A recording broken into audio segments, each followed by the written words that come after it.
श्रीमद् भागवतम दशम स्कंद अध्याय 75 दुर्योधन का मान मर्दन। महाराज परीक्षित ने कहा, हे ब्राह्मण, मैंने आपसे जो कुछ सुना उसके अनुसार एकमात्र दुर्योधन के अतिरिक्त वहां एकत्रित समस्त राजा, ऋषि तथा देवतागण अजात शत्रु राजा के राजसूय यज्ञ के अद्भुत उत्सव को देखकर परम हर्षित थे। हे प्रभु, कृपा करके मुझसे कहें कि ऐसा क्यों हुआ। श्री बादरायणी ने कहा, तुम्हारे संत सदृश दादा के राजसूय यज्ञ में उनके प्रेम से बंधे हुए उनके पारिवारिक सदस्य उनकी ओर से विनीत सेवा कार्य में संलग्न थे। भीम रसोई की देख रेख कर रहे थे। दुर्योधन कोष की देखभाल कर रहा था और सहदेव अतिथियों के सादर स्वागत में लगे थे। नकुल सारी सामग्री जुटा रहे थे। अर्जुन गुरुजनों की सेवा में रत थे, जबकि कृष्ण हर एक के पांव पखार रहे थे। द्रौपदी भोजन परोस रही थी और दानी कर्ण उपहार दे रहे थे। अन्य अनेक लोग यथा युयुधान, विकर्ण, हार्दिक्य, विदुर, भूरिश्रवा तथा पहली के अन्य पुत्र एवं संतर्धन भी उस विशाल यज्ञ में विविध कार्यों में स्वेच्छा से लगे हुए थे। हे राजश्रेष्ठ, उन्होंने महाराज युधिष्ठिर को प्रसन्न करने की अपनी उत्सुकता से ही ऐसा किया। जब सारे पुरोहित, प्रमुख प्रतिनिधि, विद्वान संत तथा राजा के घनिष्ठ हितैषी मधुर शब्दों, शुभ उपहारों तथा विविध भेंटों रूपी दक्षिणा से भली भांति सम्मानित किए जा चुके और जब चेदी राज सात्वतों के प्रभु के चरण कमलों में प्रविष्ट हो चुका, तो दैवी नदी यमुना में अवभृत स्नान संपन्न किया गया। अवभृत स्नानोत्सव के समय अनेक प्रकार के बाजे बजने लगे, जिनमें मृदंग, शंख, पणव, दुंदुरी, आनक तथा गोमुख थे। नर्तकियों ने अत्याधिक मुदित होकर नृत्य किया। गायकों ने सामूहिक रूप में गाया और वीणा, वंशी तथा मंजीरे की तेज आवाज बहुत दूर स्वर्ग लोक तक पहुंच गई। तब सोने के हार पहने हुए सारे राजा यमुना नदी की ओर चल पड़े। उनके साथ रंग बिरंगे झंडे तथा पताकाएं थी और उनके साथ साथ पैदल सेना एवं शाही हाथियों, रथों तथा घोड़ों पर सवार सुसज्जित सिपाही थे। जुलूस में यजमान युधिष्ठिर महाराज के पीछे पीछे चल रही यदुओं, त्रिंजियों, कंभोजों, कुरुओं, केकयों तथा कौशल वासियों की समुचित सेनाओं ने धरती को हिला दिया। सभासदों, पुरोहितों तथा अन्य उत्तम ब्राह्मणों ने जोर जोर से वैदिक मंत्रों का उच्चारण किया, जबकि देवताओं, ऋषियों, पितरों तथा गंधर्वों ने यशोगान किया और फूलों की वर्षा की। चंदन लेप, पुष्पमालाओं, आभूषण तथा उत्तम वस्त्र से सज्जित सारे पुरुषों तथा स्त्रियों ने विविध द्रवों को एक दूसरे पर मलकर तथा छिड़क कर खूब खिलवाड़ किया।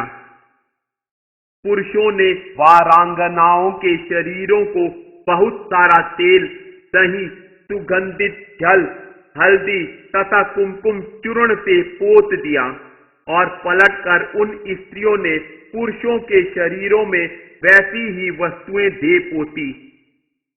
इस तमाशे को देखने के लिए अपने अपने रथों में सवार होकर तथा अंग रक्षकों से घिरकर राजा युधिष्ठिर की रानियां बाहर आ गई, मानो आकाश में दैवी विमानों में देवताओं की पत्नियां प्रकट हुई हों।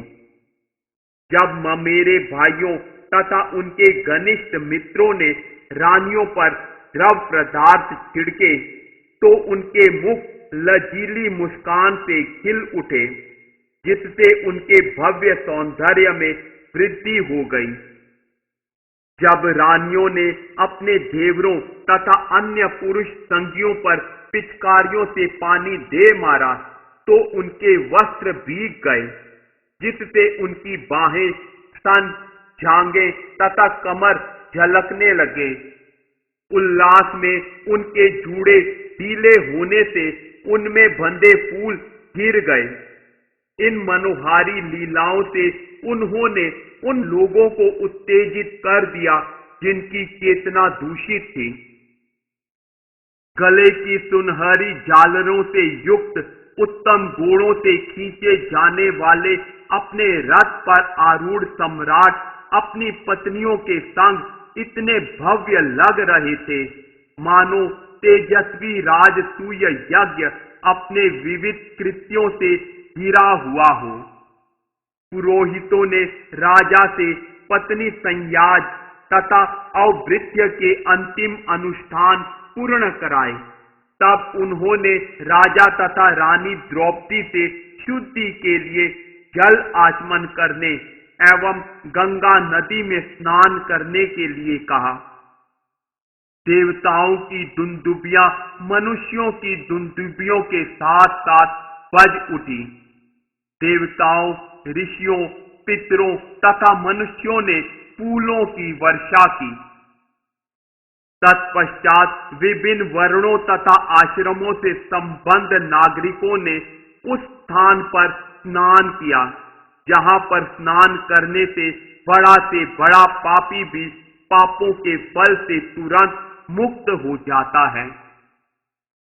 इसके बाद राजा ने नए रेशमी वस्त्र धारण किए और अपने को सुंदर आभूषणों से अलंकृत किया।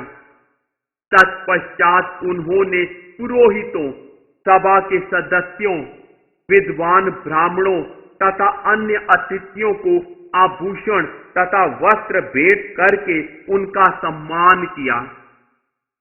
भगवान नारायण के प्रति पूर्णतया समर्पित राजा युधिष्ठिर ने अपने संबंधियों, परिवार वालों, अन्य राजाओं, अपने मित्रों, अपने शुभ चिंतकों तथा वहां पर उपस्थित सारे लोगों का निरंतर सम्मान करते रहे। वहां पर उपस्थित सारे पुरुष देवताओं जैसे चमक रहे थे। वे रत्न जटित कुंडलों, फूल की मालाओं, पगड़ियों, अंगरखों, रेशमी धोतियों तथा कीमती मोतियों की मालाओं से सज्जित थे। स्त्रियों के सुंदर मुखड़े उनसे मेल खा रहे कुंडलों तथा केश गुच्छों से सुशोभित हो रहे थे और वे सुनहरी करधनियां पहने थी।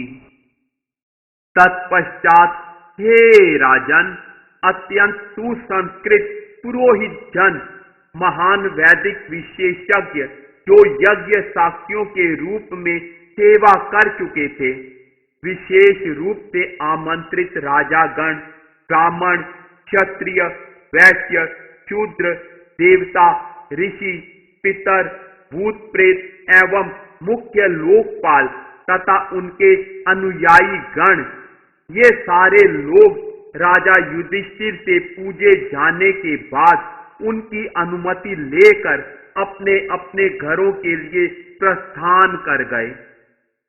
वे उस राज ऋषि तथा हरि सेवक द्वारा संपन्न अद्भुत राजसूय यज्ञ की प्रशंसा करते अघा नहीं रहे थे, जिस तरह सामान्य व्यक्ति अमृत पीते नहीं अघाता। उस समय राजा युधिष्ठिर ने अपने अनेक मित्रों, निकट संबंधियों तथा बांधवों को जाने से रोक लिया, जिनमें कृष्ण भी थे। प्रेम के वशीभूत युधिष्ठिर ने उन्हें जाने नहीं दिया, क्योंकि उन्हें आसन विरह की पीड़ा अनुभव हो रही थी।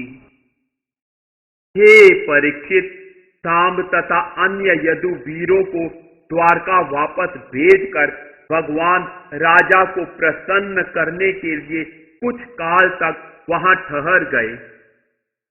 इस तरह धर्मपुत्र राजा युधिष्ठिर भगवान कृष्ण की कृपा से अपनी इच्छाओं के विशाल एवं दुर्लंघ्य समुद्र को भली भांति पार करके अपनी उत्कट महत्वाकांक्षा से मुक्त हो गए।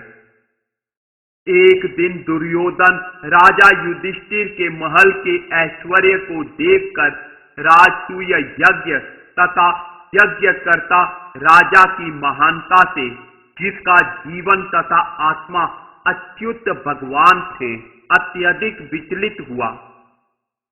उस महल में मनुष्यों, दानवों तथा देवताओं के राजाओं के समस्त संचित ऐश्वर्य जगमगा रहे थे, जो विश्व के अन्वेषक मय दानव द्वारा ले आया गया था। उस ऐश्वर्य से द्रौपदी अपने पतियों की सेवा करती थी, किंतु पुरु राजकुमार दुर्योधन संतप्त था, क्योंकि वह उसके प्रति अत्यधिक आकृष्ट था। भगवान मधुपति की हजारों रानियां भी महल में ठहरी हुई थी। उनके पांव नितंबों के भार से धीरे धीरे गति करते थे और उनके पांव के पायजेब मनोहर शब्द करते थे। उनकी कटी अत्यंत पतली थी। उनके स्तनों पर लगे कुमकुम से उनकी मोती की मालाएं लाल लाल हो गई थी। उनके हिलते कुंडलों तथा लहराते भालों से उनके मुखों की भव्य शोभा बढ़ रही थी। ऐसा हुआ कि धर्मपुत्र सम्राट युधिष्ठिर मय दानव द्वारा निर्मित सभा भवन में स्वर्ण सिंहासन पर इंद्र के समान विराजमान थे। उनके साथ उनके परिचारक तथा परिवार वाले लोगों के अतिरिक्त उनके विशेष नेत्र स्वरूप भगवान कृष्ण भी थे। साक्षात ब्रह्मा के ऐश्वर्य को प्रदर्शित कर रहे राजा युधिष्ठिर राजकवियों द्वारा प्रशंसित हो रहे थे। अभिमानी दुर्योधन अपने हाथ में तलवार लिए और मुकुट तथा हार पहने क्रोध से भरा अपने भाइयों के साथ महल में गया। हे राजन, घुसते समय उसने द्वारपालों का अपमान किया। मय दानव के जादू से निर्मित ब्रह्म से मोहग्रस्त होकर दुर्योधन ठोस फर्श को जल समझ बैठा। अतः उसने अपने वस्त्र का निचला सिरा ऊपर उठा लिया। अन्यत्र जल को ठोस फर्श समझ लेने से वह जल में गिर गया। हे परीक्षित, यह देखकर भीम हंस पड़े और उसी तरह स्त्रियां, राजा तथा अन्य लोग भी हंसे। राजा युधिष्ठिर ने उन्हें रोकना चाहा, किंतु भगवान कृष्ण ने अपनी सहमति प्रदर्शित की। लज्जित एवं क्रोध से जला भुना दुर्योधन अपना मुंह नीचा किए बिना कुछ कहे वहां से निकल गया और हस्तिनापुर चला गया। उपस्थित संत पुरुष जोर जोर से कह उठे, हाय हाय, और राजा युधिष्ठिर कुछ दुखी हो गए। किंतु भगवान, जिनकी चितवन मात्र से दुर्योधन मोहित हो गया था, मौन बैठे रहे, क्योंकि उनकी मंशा पृथ्वी के भार को हटाने की थी। हे राजन, अब मैं तुम्हारे इस प्रश्न का उत्तर दे चुका हूं कि दुर्योधन महान राजसूय यज्ञ के अवसर पर क्यों असंतुष्ट था। इस प्रकार श्रीमद् भागवत के 10वें स्कंद के अंतर्गत दुर्योधन का मान मर्दन नामक 75वें अध्याय के श्रील भक्ति वेदांत स्वामी प्रभुपाद के विनीत सेवकों द्वारा रचित तात्पर्य पूर्ण हुए।